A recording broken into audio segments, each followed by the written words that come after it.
So this breaking just a short time ago, Secretary Scott Bessent saying that the minerals deal with Ukraine is ready to sign on our end. Watch this. Our side is ready to sign. Ukrainians decided last night to make some last-minute changes. We're sure that they will reconsider that, and we are ready to sign this afternoon if they are.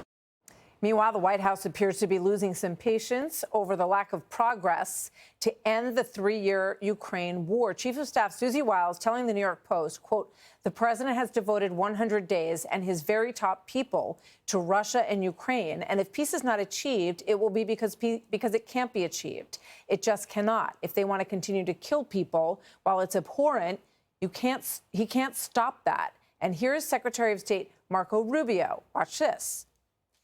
We cannot continue, as I said, to dedicate time and resources to this effort if it's not going to come to fruition. Okay, with that, let's bring in General Keith Kellogg, U.S. Special Envoy to Ukraine. General, great to have you with us today. Thank you very much. So what do you take from that message from Susie Wiles and from the Secretary of State, Marco Rubio? Is the United States starting to back away from these discussions? Yeah, Martha, thanks for having me. I don't think so. I think those messages are very, very good. Look, I just came out of London last week where we sat down with the Ukrainian team, with the Europeans as well, and we had 22 concrete terms that they've agreed to. What they want to, at the very first, and what they have, is a very comprehensive and permanent ceasefire that leads to a peace treaty. When I mean comprehensive, sea, air, land infrastructure for at least 30 days. Why is 30 days important? Because it can build to a permanent peace initiative. And the reason why 30 days is important, it stops the killing. That's what President Trump wants to do. He has said it repeatedly. He's right. Stop the killing. Putin will agree to that?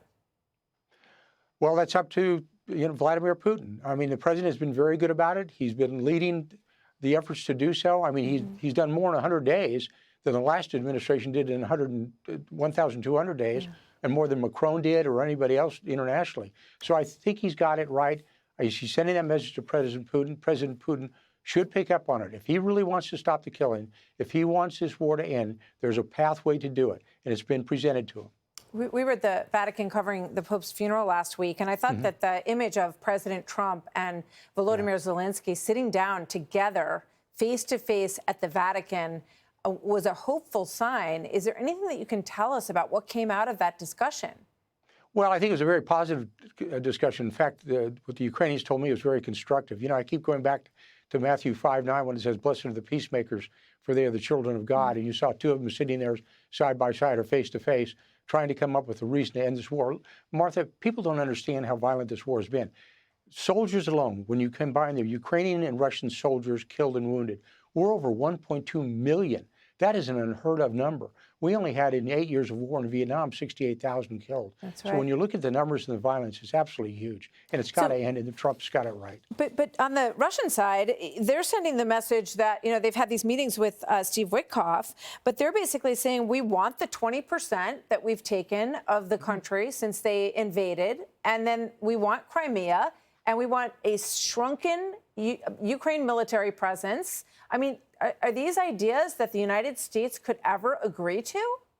Partially, yes, because what you do is negotiations. You sit and talk side by side where you need to go to. Look, the Ukrainians, Martha, have already said they're willing to give up the land that the Russians, not de jure forever, but de facto, because the Russians actually occupy that land. They've agreed to that. They know that if they have a ceasefire in place, which means you sit on the ground that you currently hold, that's what they're willing to go to. And they told me that last week. They've actually we worked the deal last week, ceasefire in place, you have your line set, and they're willing to go there. And well, the Ukrainians have been dragging their feet on this minerals deal, which is part of the whole thing. Is that going to happen? The Treasury Secretary has been saying for weeks that it's right around the corner. Well, they had to translate it. You know, there's 3 different documents, not just one. There's actually 3 documents that had to be translated and gone forward. And when they're in the minute details, they're ready to go right now. I know they're ready to sign it. I thought it was going to be signed around 2:30 this afternoon. Okay, and I think they're in the process of translating All right. it. So we're close. Let us know when they figure out the translation and when that is signed, because I know it's part of our security agreement. General, thank you very much. Thanks, Martha. Always nice to see you. Thank you, sir. Hey, Sean Hannity here. Hey, click here to subscribe to Fox News YouTube page and catch our hottest interviews and most compelling analysis. You will not get it anywhere else.